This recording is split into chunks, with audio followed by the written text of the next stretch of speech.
का होईना तुकाराम महाराजांच्या चरित्राचा अभ्यास करू. वास्तविक आता संतांचं चरित्र एवढं थोडक्यात सांगणं म्हणजे अशक्य आहे. आता राम महाराज राहुल हे 8 दिवस कथा सांगतात, तुकाराम महाराजांचं चरित्र सांगतात. तेव्हा आपण या अभंगाच्या दृष्टीने जेवढा आपल्याला वेळ मिळेल तेवढा आता 10 वाजलेले आहेत, तर जसा वेळ मिळेल त्या पद्धतीने आपण या चरित्राचा म्हणजे गुणगान करू.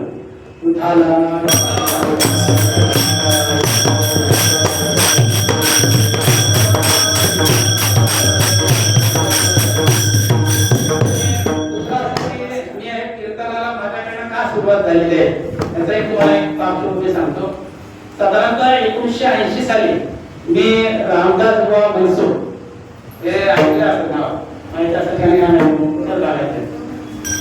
परमपूज्य रामदास बुवा मनसूर हे मामासाहेबांचे शिष्य होते आणि ते कीर्तनाला वगैरे राहिले ना का जवळजवळ 10 फूट जायला लागायचं, कारण ते नाचायचे कीर्तनात.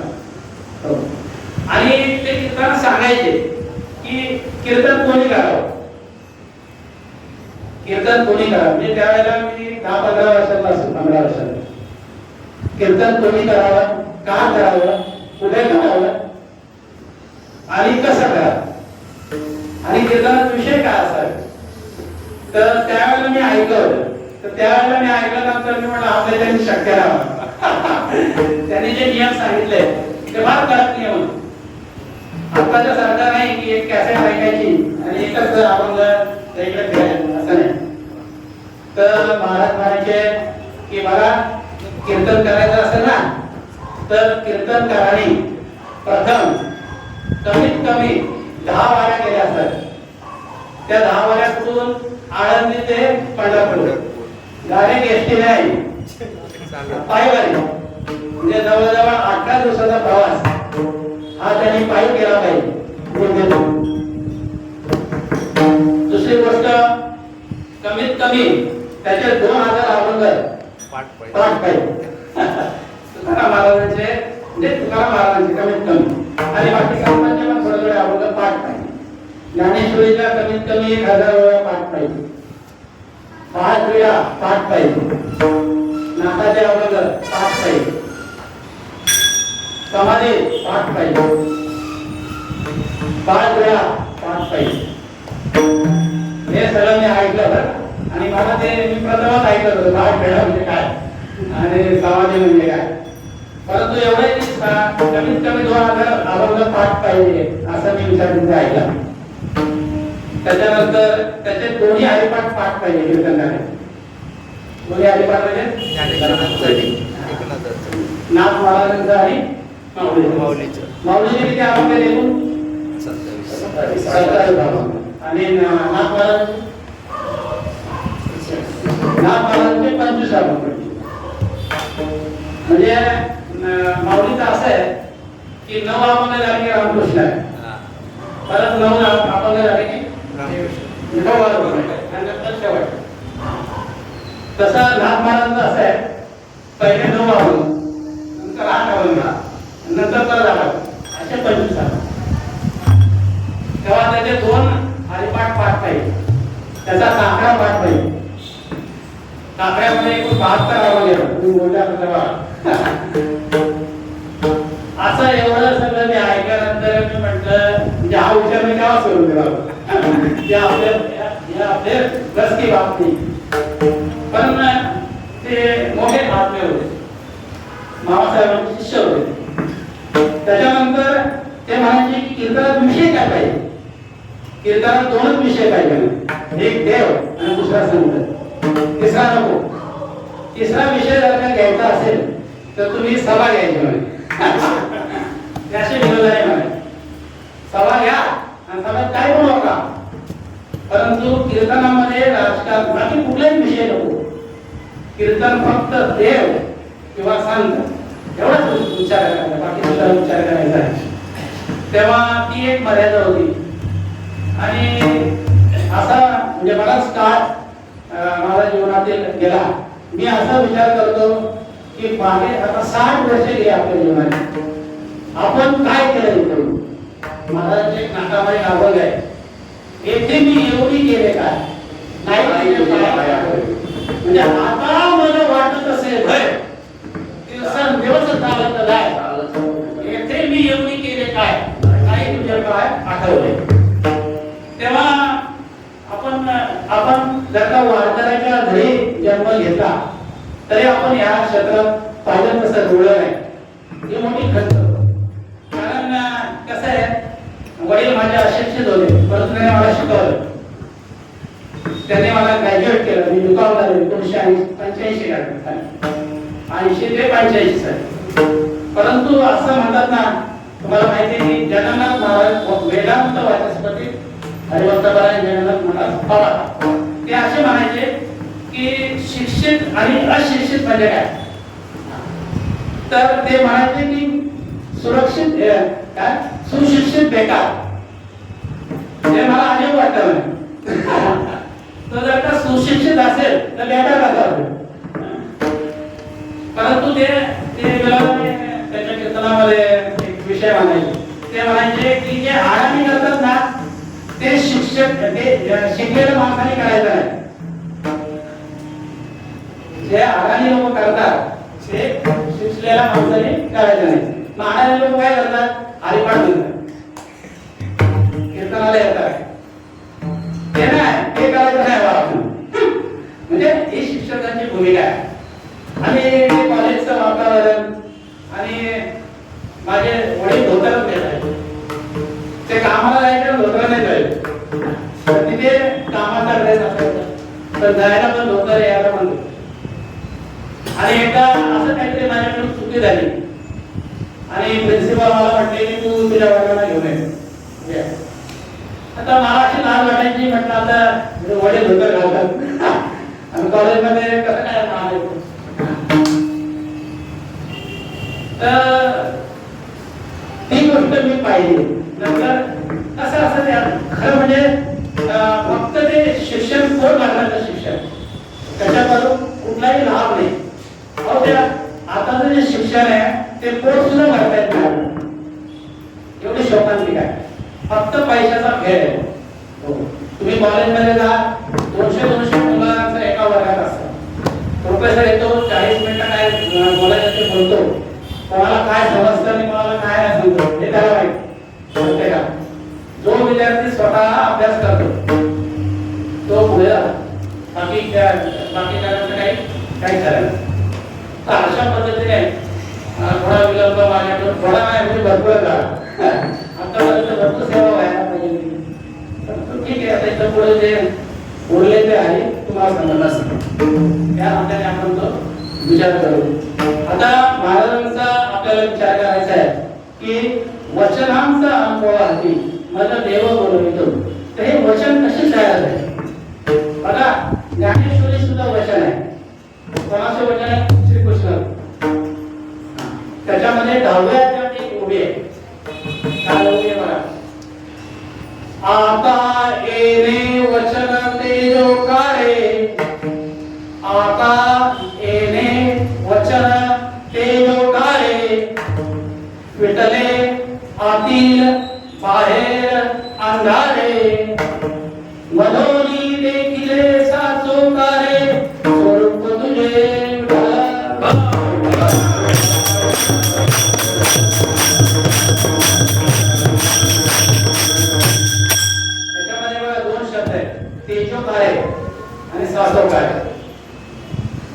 माऊली काय म्हणते 10व्या अध्यायामध्ये, हे मला वाटतं 34 क्रमांकाची ओवी असेल, 34 ते 43 क्रमांक. या ओवीद्वारे माऊली असे म्हणते की आता येणे वचन तेजोकारे. ही जी वचन आहे ही तेजस्वी वचन आहे. ही ज्ञानेश्वरी साधी नाही आहे. ते ज्ञानेश्वरी म्हणजे श्रीकृष्णाचं वचन आहे. येणे वचन तेजोकारे, हे तेजस्वी वचन आहे. याने काय झालं या वचनाने? माऊली काय म्हणजे अर्जुन आपल्याला म्हणतोय की या वचनाने काय झालं? फिटले आतील बाहेर अंधार. माझ्या जीवनामध्ये आतही अंधार होता आणि बाहेरही अंधार होता. परंतु या वचनाने काय झालं? माझा समूळ अज्ञान केलं आणि त्यामुळे काय झालं मनोनी ते केले सात छोटा आहे म्हणून मी तुझं रूप बघू शकलो श्रीकृष्णा एरवी मी तुला माझा म्हणजे नात्याने तुला भाऊ मानायचो माझ्या आत्याचा मुलगा हेच मानायचो परंतु आता मला कळलं तू कोण आहे आता मला कळलं तू कोण आहे म्हणून ही देखील सोडून तुझी तर ह्या वचनाचा अर्थ असा आहे की आपल्याला महाराजांनी प्रत्यक्षात देवाचं स्वरूप दाखवलं नाही तर आपल्याला देव काय करतो आपल्याला माणसं कळत नाही ते देव आला फार लांबचा विषय आहे आला नावा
तुकाराम महाराजांचा जन्म कसं करावा आहे तर ते आपण आता सुरू करू चिंतन सवाला वाजले आणि माझ्याकडे काय साठा नाही मला अंगावर साठे तुम्हाला ज्ञानात काय बाहेर साठा नाही तो आता तुम्हाला कसं म्हणजे संक्षिप्त म्हणजे बोलू महाराजांचा जन्म हा माघ शुद्ध पंचमी माघ महिना हा महाराजांचा फार पवित्र महिना माघ शुद्ध वसंत पंचमी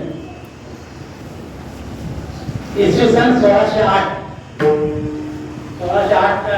रोजी महाराजांचा जन्म झाला असं म्हणतात की वसंत पंचमी ही सरस्वतीची काय जयंती आहे त्या दिवशी सरस्वती मातेचा जन्म झाला त्या दिवशी प्रभू रामचंद्राचा विवाह सुद्धा झाला लग्न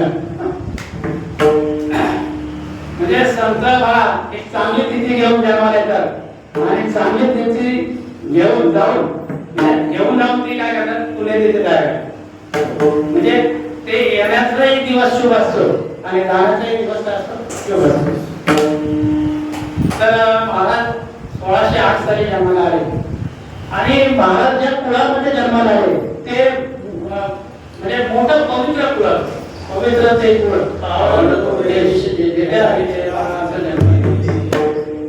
पवित्र कुळामध्ये 8व्या पिढीमध्ये महाराजांचा जन्म बघा एखादा महात्मा जन्म घ्यायला 7 पिढ्यांचं पवित्र वातावरण पाहिजे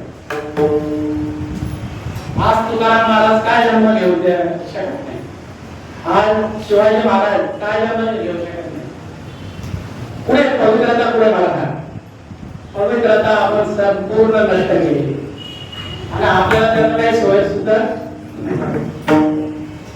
7 पिढ्यांचं पवित्र असलेलं कुळ त्यांचे मूळ जे पुरुष आहे त्यांचं नाव आहे विश्वंभर बाबा आणि त्यांच्या पत्नीचं नाव काय त्यांच्या पत्नीचं नाव काय विश्वंभर बाबा अमाई विश्वंभर बाबा आणि अमाई यांना 2 पुत्र आहेत हरी आणि पदाजी आणि या हरी आणि पदाजी मध्ये पदाजी हा युद्धामध्ये मारला गेला मग हरीपासून विठ्ठल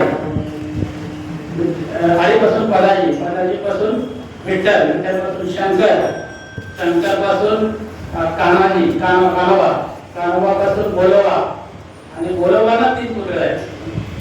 त्याचा पहिला जो पुत्र होता त्याचं नाव आहे सावजी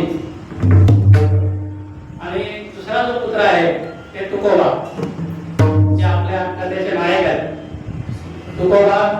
आणि तिसरा जो पुत्र आहे तो कानव. या तिन्ही पुत्रामध्ये 2-2 वर्षाचं अंतर आणि यांना बहीण नव्हते.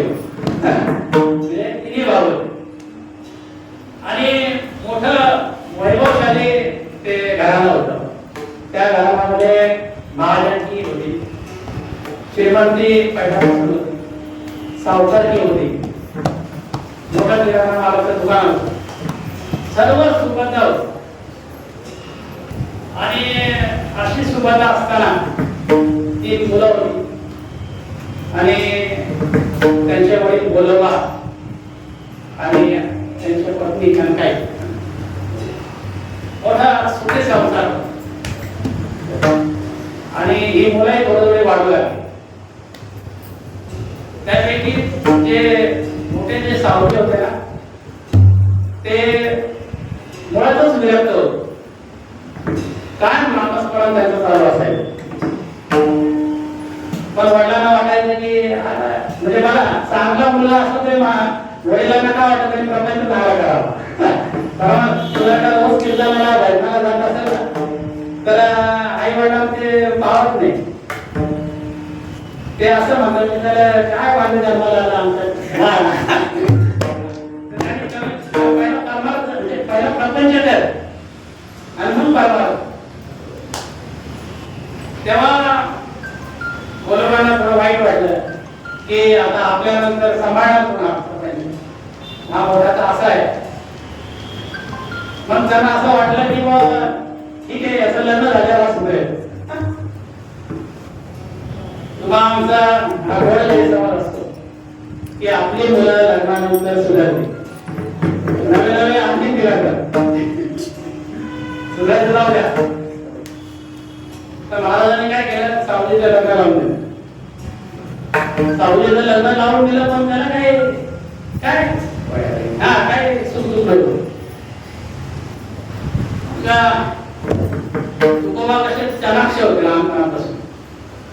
तुकोबा मुलगा हाताखाली आहे आणि बरं वाटत ठीक आहे बाबा मला मुलगा आहे. महाराजांचं लिखाण, महाराजांचं व्यवहार चातुर्य, महाराजांची म्हणजे भक्तिशील वृत्ती ही जन्माचा पासूनच होती. तसं म्हणतात ना मुलाचे पाय पाळण्यात असतात तसं तुकोबा लहानपणात असतात.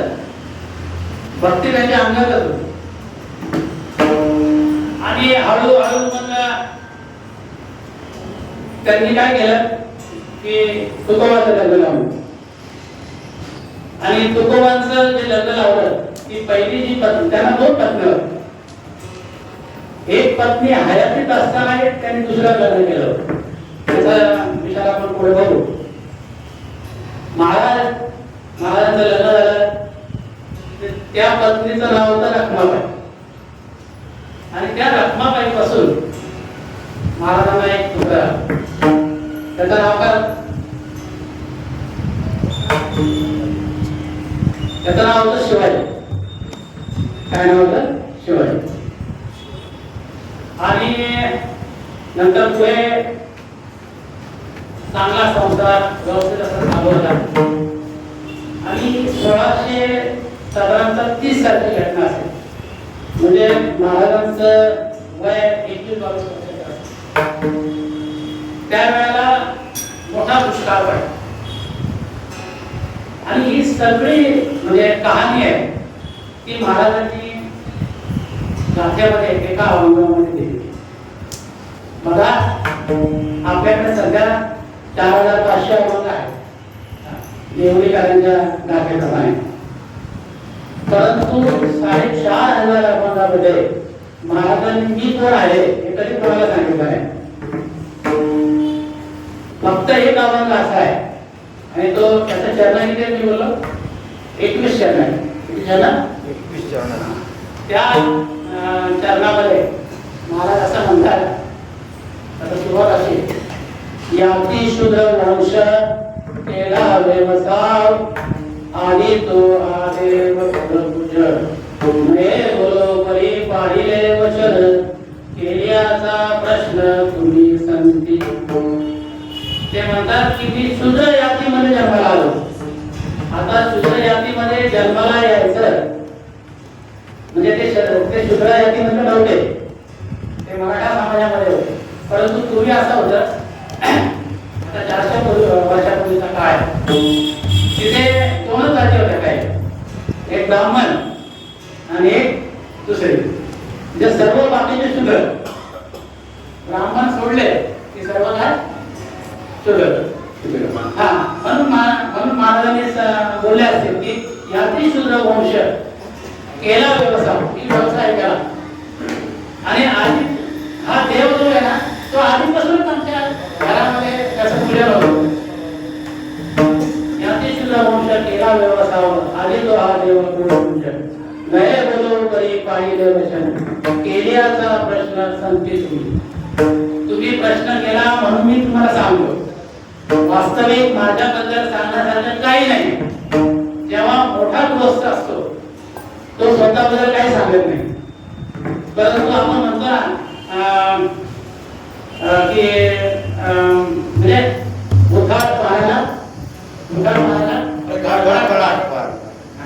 ज्याच्याकडे काही नाही तो आपला फक्त टिंगी फिरवत असतो. पण महाराज भटकून झाले, परंतु महाराजांनी स्वतःबद्दल काही सांगितलं नाही. महाराज म्हणतात केल्याचा प्रश्न तुम्ही सांगा.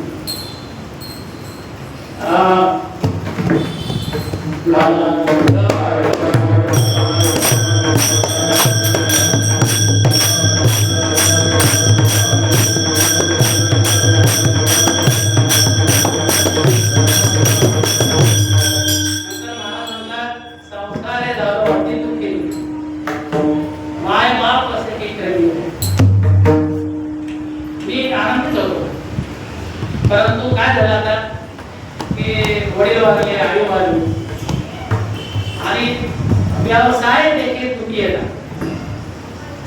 स्त्री एकी अन्न करतावी दुष्काळ हातीला द्रव्य नेला मान गेला द्रव्य दिला मान म्हणलं. हा, एकी स्त्री अन्न करतावी. पैसा असेल तर पाहिजे ना, पैसा गेला संपला. महाराज पुढे सावकार होते, परंतु असं म्हणतात की देव भक्ता लागी तरुणी संसार. बघा, संसारात चाणाक्ष होते महाराज, एकदम अपटूडेट हिशोब होता त्याच्याकडे. अरे असा माणूस परमार्थात कसा काय पडेल? नाही, शक्य नाही. परंतु हे देवाला जाणलं देवाने. अरे येतो वेळ करत हो गया. एक जर संसार केला तर पुढे काय आहे बाबा, आता कधी निर्माण व्हायचा. खेळतो येण्याची खेळावा, म्हणजे नटधारी तोच आहे. करता करता सगळं भगवान आहे. बघा, आपल्या जीवनामध्ये जन्मही आपल्या हातात नाही आणि मृत्यू सुद्धा आपल्या हातात नाही. तर जन्म आणि मृत्यू याच्या मागे जो प्रवास आहे तो आपल्या हातात राहील. म्हणूनच महाराजांनी म्हटले की सेविले आनंदे. तर अशा प्रकारे मोठा दुष्काळ पडला. दुष्काळामध्ये सर्व प्रपंचाची वाताहत आहे. दुष्काळ एवढा भयंकर होता की लोकांना खायला अन्न नव्हतं. महाराजांनी म्हणजे ते भूतदयावादी होते. जेवढं अन्नधान्य त्याच्याकडे होतं त्यांनी सगळं थोडं थोडं वाटलं समाजाला, परंतु ते पुरलं नाही. महाराजांचाही गोदाम खाक झाला आणि सर्व म्हणजे इकडं तिकडं उपासमार झाले. आणि महाराजांनी पाहिलं की दुःख बांधवडी हा संसार सुखाचा विचार नाही. या संसाराने महाराजांना शिकवलं. काय शिकवलं की इथं काय कोणाचं नाही, कोण कोणाचं नाही. धरा धारा पुत्र जन परंतु सोयरे विष्णू सर्व मिथ्या आहे. आपण रोज काकड्या मोठं म्हणतो, पण आपल्याकडे कृती होत नाही. मोठ्या झाडा फाडून बोलतो आपण, हो, पण प्रत्यक्षात कृती आपण ती काही करत नाही. पण महाराजांनी कृती केली. काय कृती केली त्यांनी? त्याच्यापूर्वी तुम्हाला सांगतो की सावजी जे होते ना, ते वडील वारले, आई वारली, त्यांची पत्नी मारली. सावजीची पत्नी वारली तर ते घरा सोडून निघून गेले, कोणालाच माहित नाही पुढे गेलो. त्यावेळेला काय मोबाईल वगैरे नव्हता. तर सावजी गेले तर परत आलेच नाही. दोन भाऊ आणि त्याच्यात जी जिजाबाई होती, रखमाबाई होती, ती महाराजांना काय म्हटली की महाराज, मी तुमच्या जीवनाची कड लावू शकत नाही, कारण तिला क्षयरोग झाला आणि माझा तुम्हाला आता काही उपयोग नाही, तेव्हा तुम्ही दुसरा लग्न करा. पण महाराज तयार नव्हते. परंतु सर्व कुटुंबाने त्यांना आज घातली की महाराज तुम्ही असं करू नका, हा आपला प्रपंच मोठा आहे, हा कसा काय. आणि ही बाई तर आतुराला खेळून बसलेली आहे. तेव्हा महाराजांनी प्रथम पत्नीच्या परवानगीने दुसऱ्या लग्न केलं. आता काय होतं, परवानगी काय करून घेत नाही, दुसऱ्या लग्न करून मोकळं. आणि त्या पहिल्या बायकोला माहिती नसतं त्याने दुसऱ्या लग्न केलं. ही परिस्थिती इथं नव्हती. कारण महाराजांच्या भाषेत सांगायचं की महाराजांनी काही ठिकाणी म्हटलंय, दया पुरुषा दोन नारी पाप वसे त्याचे. तुम्हाला मूर्तिमंत पाप बघायचं असेल तर ज्या माणसाला दोन बायका आहेत त्याच्या घरी जातो. मला माहिती नाही तुमच्या परंतु महाराजांनी सांगितलं. मग असं असताना महाराजांनी का दुसरं लग्न केलं तर एक पार्श्वभूमी होती. पहिल्या पत्नीची परवानगी होती, घरातही म्हटलंय मग त्यांनी दुसरं लग्न केलं. तर दुसरं लग्न केलं तर ती दुसरी जी पत्नी आहे तिचं नाव काय? तिचा ती कोणाची मुलगी होती? आप्पासाहेब फुले, पुण्याचे श्रीमंत सावकार यांची मुलगी होती. आणि महाराजांनी मग मोठ्या धामधुमीत सगळं. आणि मग काय झालं बघा, की गुगल मध्ये मी वाचलं की तिचं नाव होतं नवलाई. काय या जिजाबाईचं नाव काय होतं बाहेरचं? नवलाई. आणि महाराजांनी नंतर तिचं नाव दिलं तिला आवडीप्रमाणे. त्या नवलाई नावालाच केलं बायो. आणि जो संसार मोठा संसार होता, बापाने मोठं कुटुंब बघून वडिलांनी लग्न लावून दिलं. बघा, कोणी किती काही असो, जे नशिबात वाईट किती पालक आपण बघतो की लग्न लावताना असं पाहिजे तसं पाहिजे, परंतु नशीब आपले काही. त्या माऊलीचं लग्न झालं आणि काय झालं माहिती का, की दुसरी पत्नी पण वाढली. नंतर मुलगा वाढला, शिवाजी नावाचा मुलगा वाढला. म्हणजे एका वर्षामध्ये आई, वडील, भाऊ गेला न सांगता गेला, त्याची पत्नी वारली, स्वतःची पत्नी वारली आणि मुलगा वारला. सहा जण वर्षाच्या मध्ये महाराजांच्या डोळ्यात गेले आणि महाराज हताश झाले. बघा, एक सदस्य आपल्या कुटुंबातील गेला तर आपलं काय त्याच्यावर शेवटी त्याला खायचं. पांगुळले मन नाटवे, माणसाचं एकदा मन पांगळ झालं बस तिथे माणूस करतो, काहीच करू शकत नाही. आणि अशा काळामध्ये महाराजही पुढे निघून गेले असते समजा न विचारता, किंवा महाराजांनी आत्महत्या केली असती, काय कोणी दोष दिला असता? कोणी दोष दिला नसता. परंतु महाराज महाराज वेगळाच कामासाठी आले. महाराज सामान्य होते का? नाही. त्यांनी एका ठिकाणी म्हटलंय, काय म्हटलंय, आम्ही वैकुंठवासी आम्ही वैकुंठवासी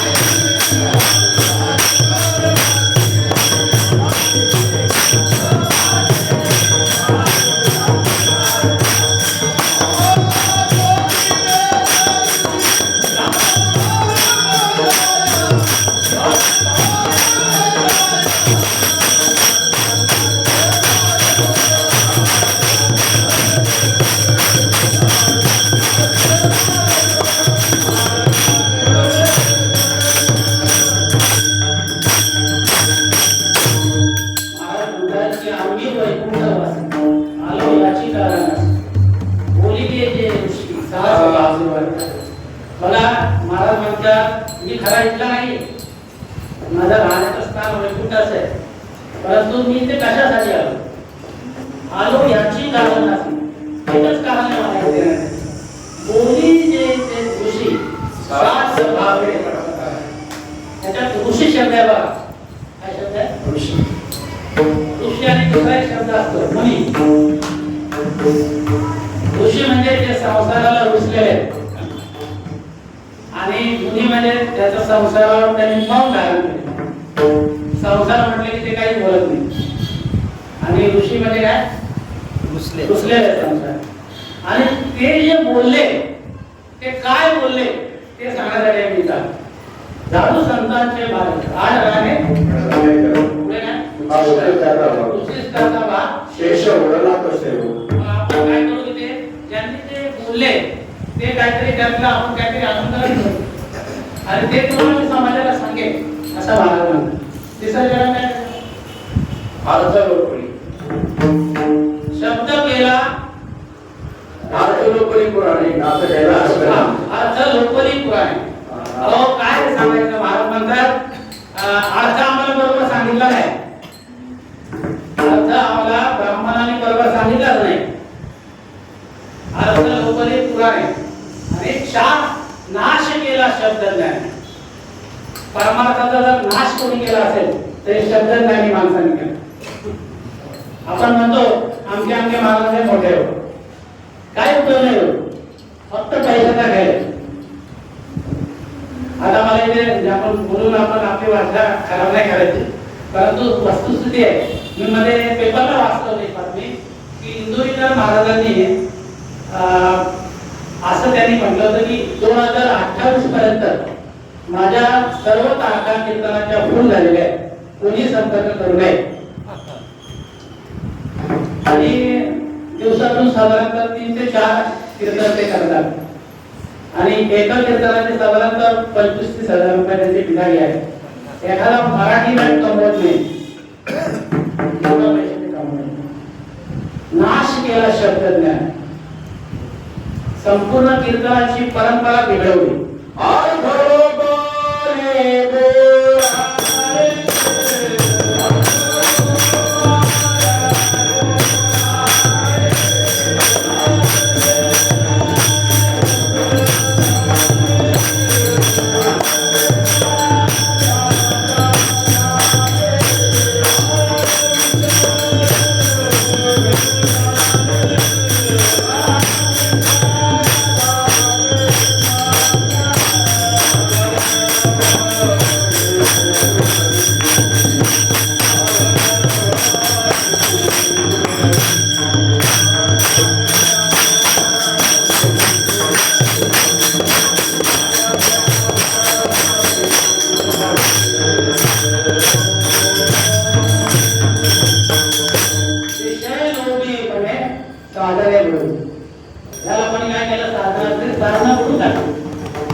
करू भक्तीचा पितू भक्तीचा डांगोरा, पितू भक्तीचा डांगोरा कळी काळाशी धराला, कळी काळाशी धराला. तुका म्हणे जरा जयकार आनंदे. हा अभंग बघा, बघून घ्या. बघा तुकाराम महाराजांच्या पूर्वी काही कोणी भक्ती केली होती का? अहो ज्ञानेश्वर महाराजांपासून भक्ती चालू झालेली आहे. मार्ग दारुण गेले अनिल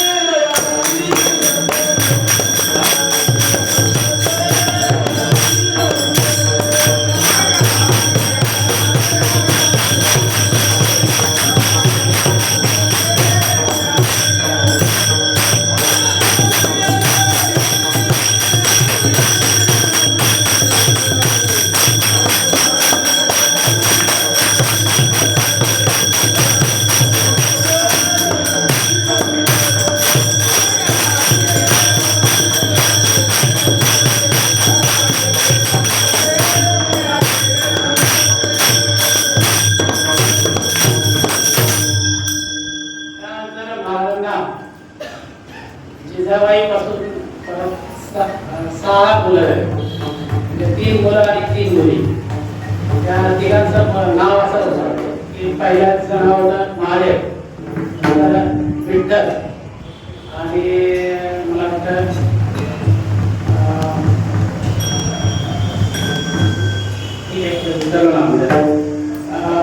तीन नाव म्हणजे मुलं होती, 3 मुली होत्या. त्या मुलींचं नाव होते एकीचं काशीबाई, दुसरीचं भागीरथी आणि तिसरीचं गंगूबाई. या तिन्ही चांगल्या घराण्यामध्ये महाराजांनी जन्म घातला. सगळं काही महाराजांनी केलं, परंतु महाराज संसारानेच त्यांना शिकवलं की आपलं कोण आहे आणि परत कोण आहे. जन हे दिल्या घेतलेल्या बस दिला घेतलं तर चांगलं आहे. आणि महाराजांनी असा निर्णय घेतला की आता हे जे काही आपल्याला वया आहे हिशोबाने ते आपण नदीमध्ये जाऊन बुडवायचे, संसार बुडवायचा. तर मीटिंग घेतली घरामध्ये मानोबा होते, त्यांची पत्नी होती, जिजाई होती, आई वडिलांचे थट वारले, मुलं लहान होती. मग त्या मीटिंग मध्ये असं ठरलं की म्हणे दादा मानोबा म्हणतात, दादा तुला संसार तू असं का करतो, हे बरोबर नाही. नाही म्हणे मला आता लोकांचे हाल बरोबर नाही. हा लोक जाऊ दे म्हणे, आपलं बघ म्हणे आपण. नाही मला एवढा पटत नाही. मग काय करायचं तर म्हणे हे सगळं आपण इंद्रायणी करून टाकू. देण्या घेण्याचा हा शिल्लक हिशोब आहे ना, हे सोडून देवा.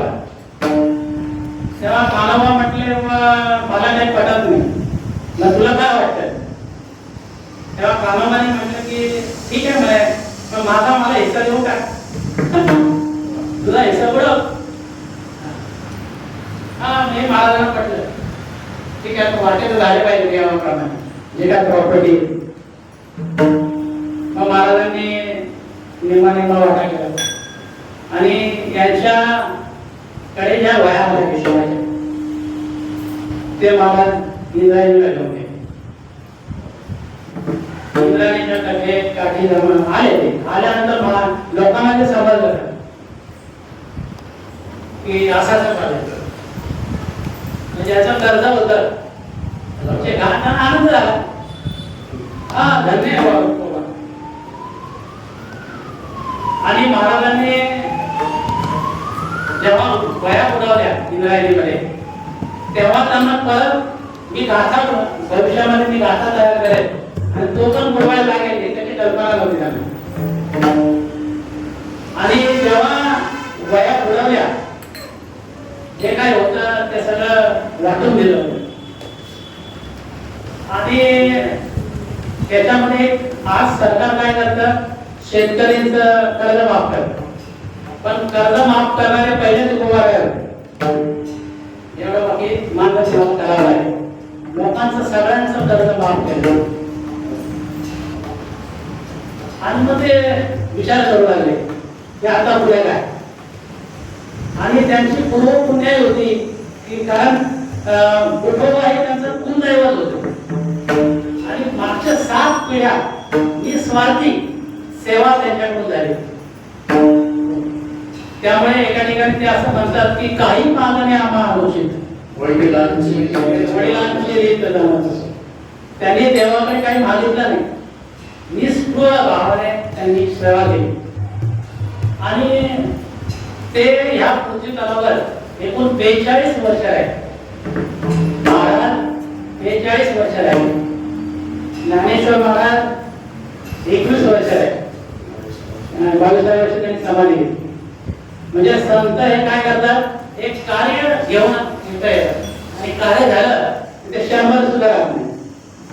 आपण जन्माला येतोय आपल्यालाच माहिती आहे आपण का आलो आणि आपण कसं मरतो, कधी मरतो हे आपल्याला नाही कळत.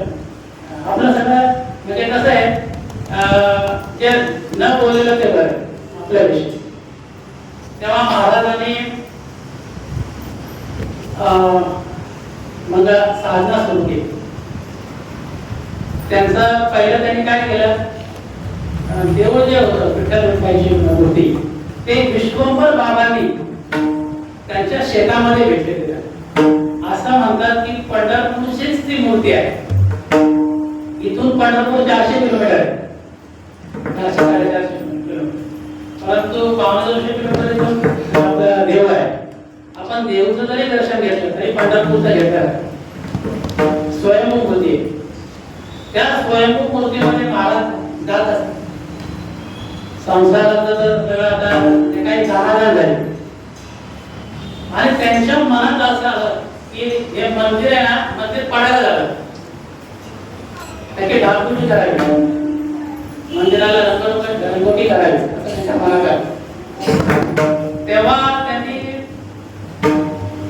ती सुरुवात केली. म्हणजे बघा, महाराज जेव्हा श्रीमंत होते, महाराजांकडे जेव्हा पैसा होता, तेव्हा त्यांना माहित होतं की मंदिर पाडायला झाले. परंतु त्यांच्या मनात नंतर आलं, धन मान सगळा गेला आणि ते असं वाटलं की मनाचे आले करावे. देवाचे देवळ होते जे भरले चित्ताचे आले करावे. तर ते चित्तामध्ये आलं की याची राखुजी करावी, म्हणजे आपल्या अभ्यासाची जागा चांगली होती. मग त्यांनी गावामध्ये जवळही पिटवली की असं असं आपल्याला करायचं. मग ज्या लोकांची कर्जमुक्ती झाली होती सर्व कामाला आले आणि मग त्यांच्या सहकार्याने मंदिर एकदम छान चकाचक केलं. सगळा निर्वादार मंदिराचा केला आणि महाराज भजन करायला मंदिरात जाऊ लागले. महाराजांचा परमार्थ सुरू झाला. महाराज असं म्हणतात, आरंभी कीर्तन करी एकादशी, आरंभी कीर्तन करी एकादशी नव्हती अभ्यासी चित्तात. माझं आधी अभ्यासात चित्त नव्हतं. गाती पुढे त्यांचे धरावे दुर्बल, विश्वास आधारे करूया. मी काय करायचो, एखादा पुढं म्हटलं की मी मागं म्हणायचो आणि मी कीर्तन हळूहळू करायला लागलो. मी समजा रामदेवांचे अभंग, ज्ञानेश्वरी त्याचा हळूहळू अभ्यास करता करता मग महाराजांना असं वाटलं की आता इथे आपली साधना नाही होणार. महाराजांनी एका ठिकाणी म्हटलंय गुरु परंपरेच्या अभंगामध्ये, सुखे येतो घरा नारायण, हरीची बैसुरी कला एक चित्त, आवडे अनंत आहावा. वास्तविक पाहता परमार्थ एवढा सोपा नाही. घरी येत नाही परमार्थ, भगवंत घरी यायला काय नाही. फक्त तुम्हाला समजावण्यासाठी नाही. तुम्हाला वनात जाता आलं तर घरामध्ये बसून तुम्ही नाही जात, कीर्तन करा. महाराजांना माहिती आहे की हे घर सोडून पुढे जाणार नाही.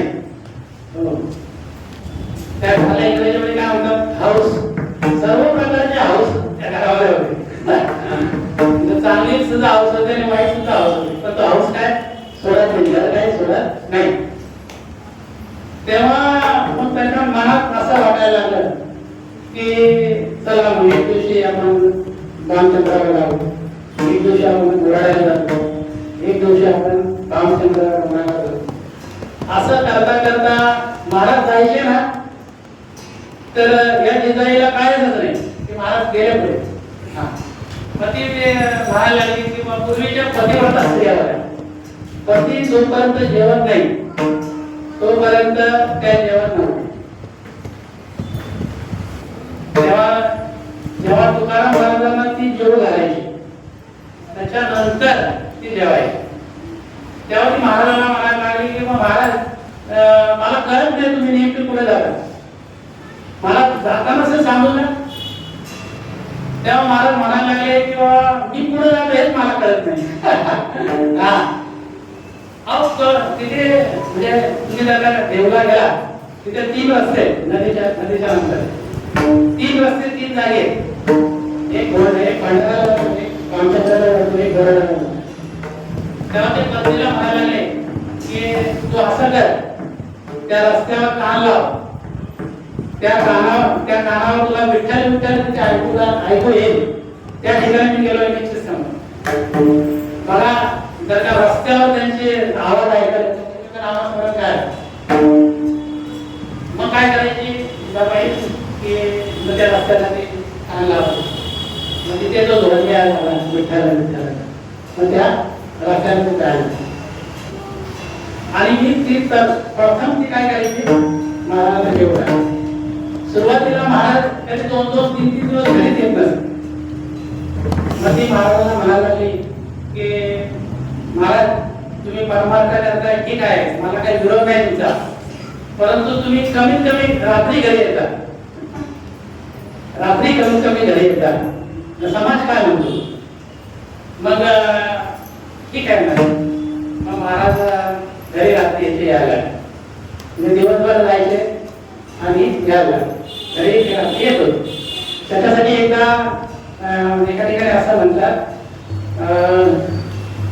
यासाठी म्हणतात जातो सांगून यायला,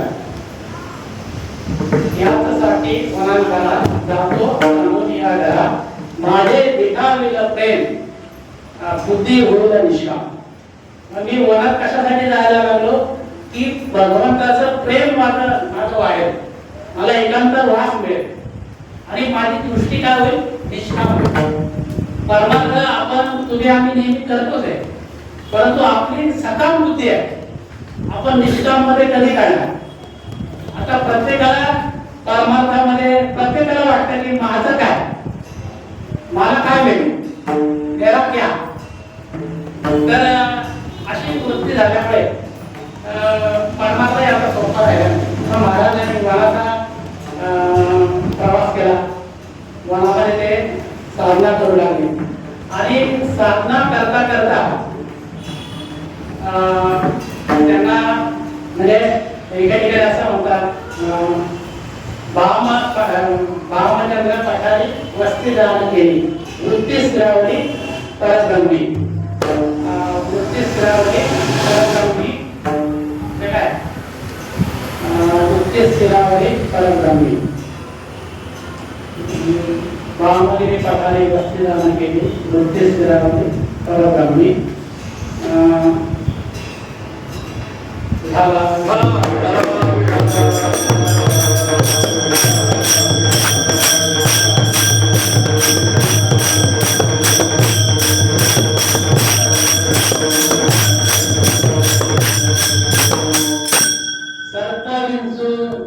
सर्प व्याघ्र विंचू अंगासे झोंबले, पिळू लागले सकाळी. तुका म्हणे कर्पुरी कापूर कैसा वगैरे पैसा दिला झाला तुका म्हणे. म्हणजे मी काय केलं की भामगिरीवर 15 दिवस मी अनुष्ठान केलं. त्याच्यानंतर अनुष्ठान केल्यानंतर काय झालं की नामदेवाने मला स्वप्नात मला जागे, नामदेव केले स्वप्ना माझी जागे, सोय पाडुरंगे घेऊन या, सांगितले काम करावे कबीरवर, वावगे निमित्त बोलू नये, मापटाकी सळे धरिले विठ्ठले, थापटोरी केले सावधान, प्रमाणाची संख्या सांगे शतकोटी आणि उरले ते शेवटी नाव घेतलं. प्रमाणाची संख्या सांगे शतकोटी.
त्यांना गुरुचा साक्षात्कार झाला. मला त्यांना लगेच गुरु नाही भेटला. त्यांना गुरु कधी भेटले 1640 साली. त्यांचा जन्म कधी झाला 1608 सालला. म्हणजे वयाच्या 32व्या वर्षी त्यांना श्री गुरुची भेट झाली. ती पण कशी झाली? स्वप्नामध्ये. त्यांना प्रत्यक्ष भेटले नव्हते, नाही भेट. सापडी मिले वाटे आता गंगा स्नाना. म्हणजे मी गंगेच्या स्नानाला चाललो होतो आणि तिथे मला काय केलं, गुरुनी सापडवलं मला. मी गुरुला नाही सापडवलं. आता इथं आपली मेक आहे, आपण गुरु शकतो. मग आपल्याला कळतं गुरु तर जेलमध्ये गेला, म्हणजे काही दिवसांनी कळतं की गुरु जेलमध्ये. असं नको व्हायला. तेव्हा गुरु करण्याच्या अगोदर तुमची आमची पात्रता पाहिजे. पात्रता काय नाही, आपण कोणाच्या हाताने माळ घालतो आणि त्याचं महत्व कळत नाही. मी माझ्या जीवनाचा अनुभव सांगतो. मी 1983 म्हणजे 80 साली, म्हणजे माझं वय 15 वर्षाचं होतं, तेव्हा मी वडिलांना म्हटलं मला माळ घालायची. तर मला वडील म्हटले तू माळ घालू नको. मला म्हणे आधी तुला महत्व कळलं पाहिजे माळीचं, नाही तर तू आज कालचे ना तुला काढून तू घालू नको माळ. तेव्हा माझ्या जीवनामध्ये असे वाईट प्रसंग माझ्या घडला, तर मला असं मनात वाटलं की नाही आता आपण माळ घातली पाहिजे. तेव्हा त्या काळी पूर्वरे पांडुरंग महाराज फुले यांची बरीचशी कीर्तनं ठाण्यामध्ये राहायची, मी ठाण्यामध्ये राहायचो. तेव्हा मी त्यांच्या कीर्तनात प्रभावित झालो आणि महाराजांना मी एक माळ घेतली. एके दिवशी पेढे घेतले, फुलं घेतली आणि महाराजांकडे गेलो. 1983 साली तेव्हा महाराजांकडे गेलो तर महाराज बोलले नाही नाही आपण नंतर माळ घालू. म्हणलं आता काय नाही थोडं नंतर. मग महाराजांनी 7-8 वेळा मी त्यांचं कीर्तन ऐकलं. 7-8 वेळा मी त्यांना मी माळ घालत आहे, घेऊन जायचं त्याच्यामध्ये माळ घेऊन जायचं. महाराजांना पाय पडायच्या वेळेला माळ घालायची. मग महाराज काहीतरी सांगायचे आणि माळ घालायचं नाही, घातलीच नाही माळ. मग एक दिवशी मला वाटतं मी काळव्याला त्यांनी कार्यक्रम काळव्याला गेली. काळव्याला गेल्यानंतर मी त्यांना काही माळ घाला म्हणून काही बोललं नाही, कारण का मला माहिती आहे नाही म्हणणार. मी पाया पडायला गेलो तर मला काय माळ घालायची. म्हटलं काय तुम्हाला मी नेहमी मी माळ घेऊन माझ्या खिशातच असते माळ, तर तुम्ही नाही म्हणतात नाही म्हणे आज घालू नये. म्हटलं काय म्हटलं पण माळ मी आणली नाही. मला माळ काय म्हणे माळ म्हटलं मी पेढ्या नाही आणले, हार नाही आणला, नाही त्याची काही गरज नाही. त्याने त्याच्या खिशातून माळ काढली आणि ती मला घातली. त्यांनी मला उपदेश केला, परंतु मी माझ्या जीवनामध्ये तो उपदेश काय म्हणला नाही. हे एवढं दुर्दैव आहे. फक्त म्हणजे मी मांस मटण दारू माझा एवढाच एक उपदेश आहे, म्हणजे उद्देश होता की आपल्या जीवनात हे घडायला नको. म्हणजे कीर्तन करायचं, हरिपाठ पाठ करायचा, वारीला जायचं, हा माझ्या मनात कधीच उद्देश नव्हता. फक्त एवढंच की व्यसनापासून मी दूर व्हायचं या उद्देशाने मी माळ घातली. तेव्हा म्हणजे माणसाचं कधी भाग्य होईल म्हणजे ते काही सांगता येत नाही. पण महाराजांना गुरु प्राप्त कधी झाला मी म्हटलं ते तारीख होती 23 जानेवारी 1640 आणि त्या दिवशी होती माघ शुद्ध दशमी पाहुणी आणि त्याच्यानंतर महाराजांनी अभंगाला सुरुवात केली, अभंगाला केला. आणि मग ते अभंग काय सारे सावटवणी केले, देवाने सावधान केलं त्याला. मग महाराजांच्या एके ठिकाणी महाराज असं म्हणतात एक अक्षरात आहे माझा अभंग. ही अक्षरे नव्हते लेखा मागे म्हणते की ही सर्व म्हणजे ही वचन आहेत, ही माझी नाही आहे, निमित्ताचा धनी वेगळा.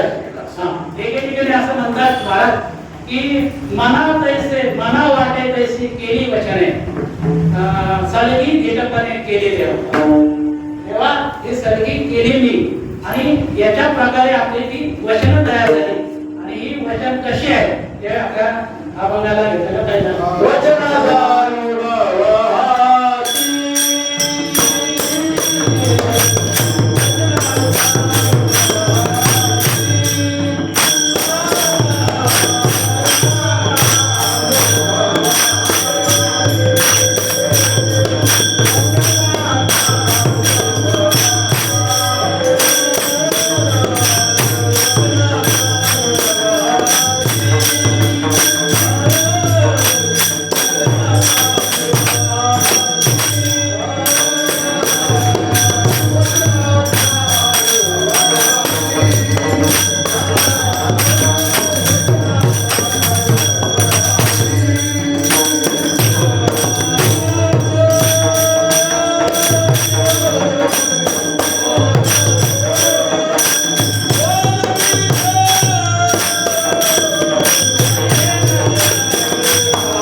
महाराजांनी लगेच अवघा रचना केली नाही.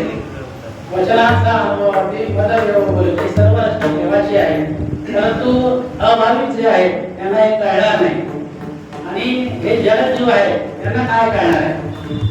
आणि पुढे महाराज असं म्हणतात की अनुश्रुत हे प्रसादिक कृपा भीत स्वामी.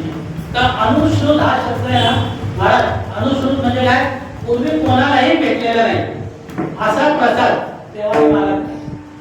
ही जी वाणी आहे ही कशी आहे, प्रसादिक वाणी आहे.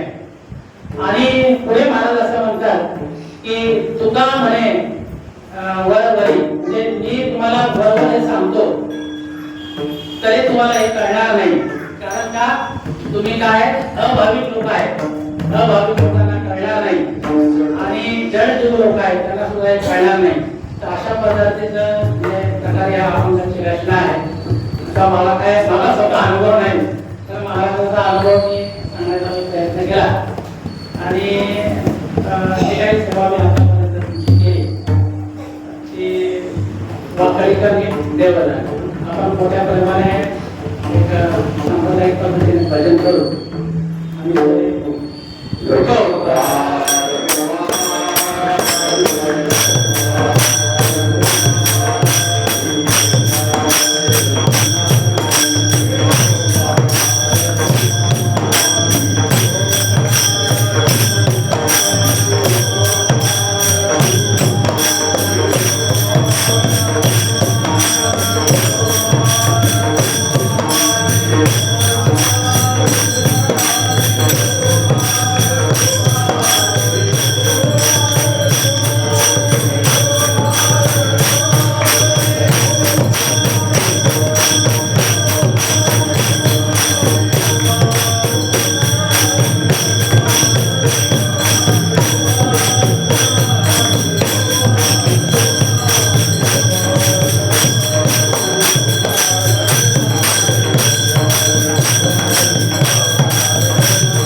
दोन वेळेला वया बोलायला, एक प्रपंचाच्या आणि परमार्थाची.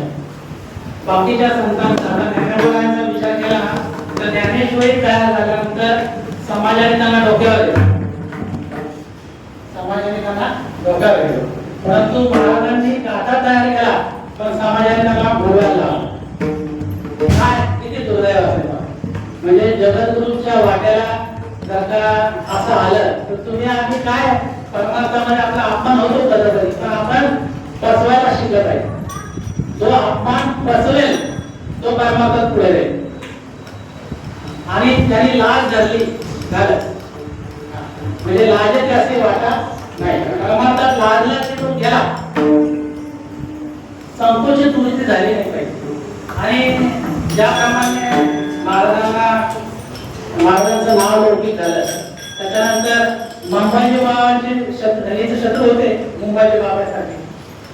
मग त्यांना ते सहन झालं नाही. अरे तुकाराम आणि हा भ्रष्ट माणूस आहे, त्याला काय अधिकार? तो असं म्हणतो की वेदाचा अर्थ आम्हासाठी ठावा, इतरांनी व्हावा हा, हे कसं काय आहे? कारण ब्राह्मणांना तो अपमान होता.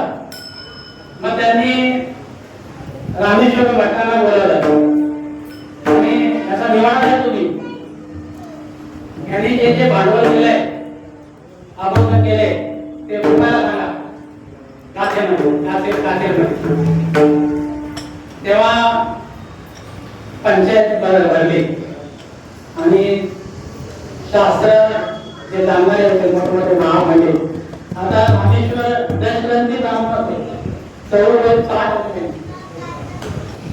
मग त्यांनी निर्णय दिला, म्हणजे तुकोबा आता अभंग करायचे नाही.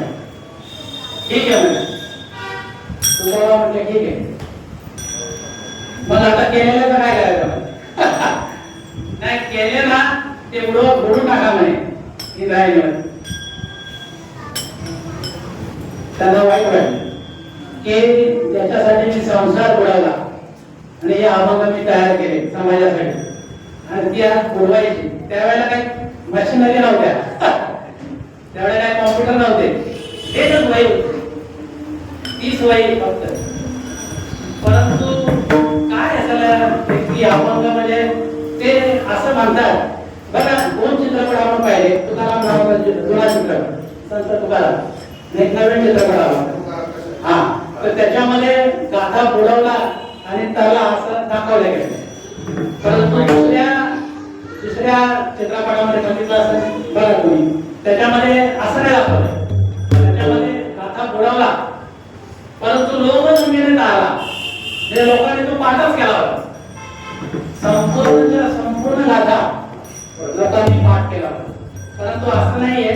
तो दगडा बांधून तो रामेश्वर शास्त्रीने बोलायला लावला आणि 13 दिवस तुकाराम महाराजांनी अनुष्ठान केलं. आणि त्याच्यानंतर त्या म्हणजे कोरड्या म्हणजे पाना घेतलीच नाही गाथेची, दगडासहित वया त्यावरती आल्या. आणि तेव्हा महाराज म्हणतात की थोडा अन्याय मी केला, तुझा अंत मी पाहिला. तेव्हा मी अंत तुला पाहिला. 13 दिवस तुला काय केलं की पाण्यात ठेवलं, तू त्याचं रक्षण केलं. तर असं म्हणजे ही घटना महाराजांच्या जीवनात झाली. आणि त्याला साक्षी म्हणजे रामेश्वर पाटलांना कळालं की तुकाराम महाराज हे साधे तुकाराम नाही, पंडित वैदिक अथवा दशग्रंथी परी सरी न पवती तुकयाची, परी सरी न पवती तुकयाची, शास्त्री पुराणे गीता नित्य नेम वासताती वर्म न कळे तसे, कर्माभिमानी वर्मा अभिमानी नाडले ब्राह्मण कलियुगी, तैसा तुका नवे वाणी व्यवसायी त्याचा भाव पायी विठ्ठलाशी. अमृताची वाणी मनुष्याला शुद्ध अशुद्ध ऐसा त्यासी कोण करे, सर्व वेदांचे केले विवरण अर्थही करवणे, कनिष्ठ मध्यम वेगळे करून ठेले. आणि जप तप ज्ञान लाजविली नाणे हरिनाम कीर्तने करूया. आणि पुढे महाराज म्हणतात की मागे कवीश्वर झाले थोडं थोडं नेले कलेवर कोणी सांग, म्हणे रामेश्वर सकाळपासून गेला कुलपाने बैसवले.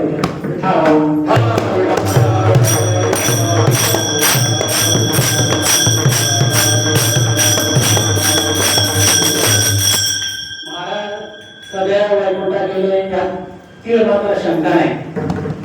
तुम्ही जर का गाथेचा अभ्यास केला, गाथा वाचली तर तुम्हाला निश्चित असं कळून येईल.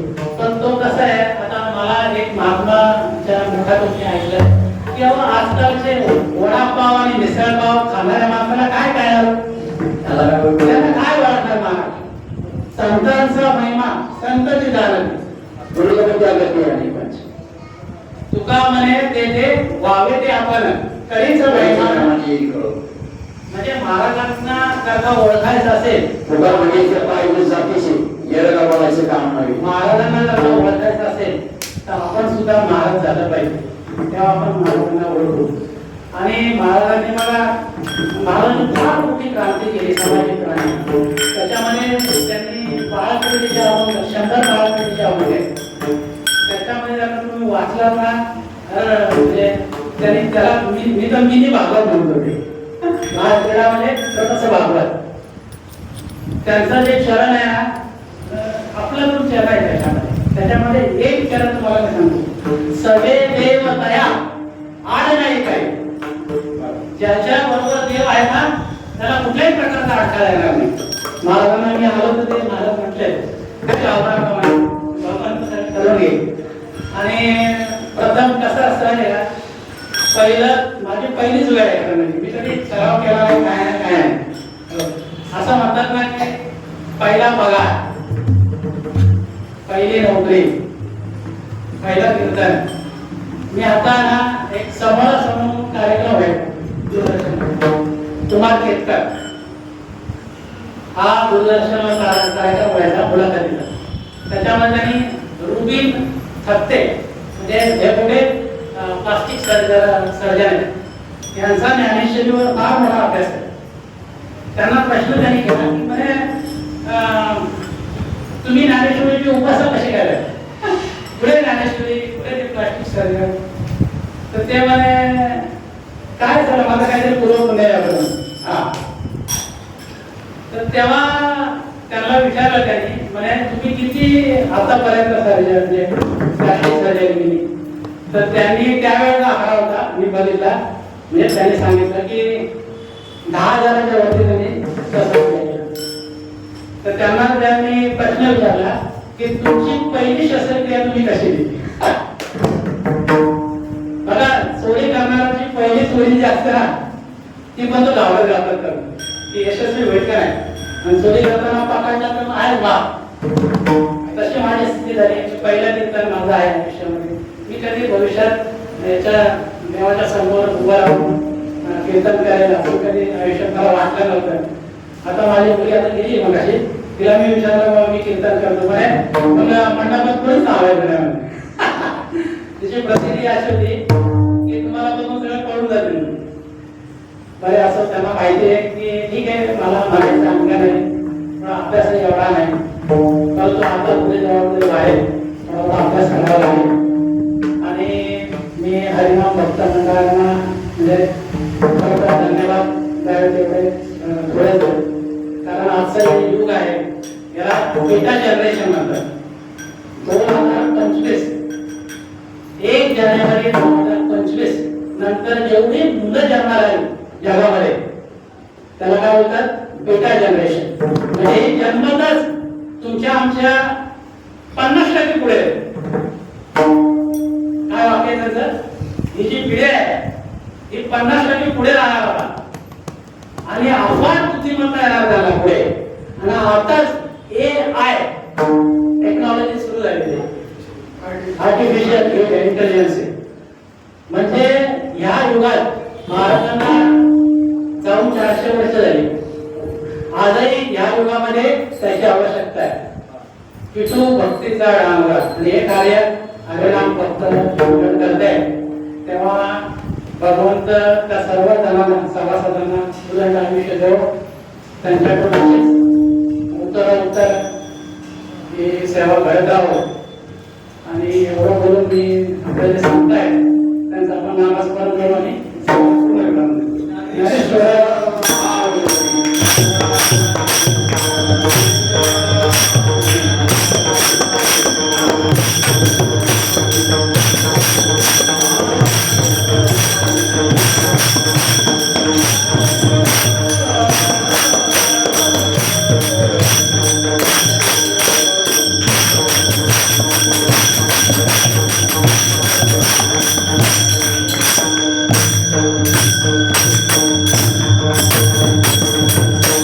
शिकवला तुमचे केले धर्म कीर्तन सिद्धिसने येथे माझे जीवले फुलाने गणपण पायाच्या प्रसादे बोलियो नवे नवे रंग बोधले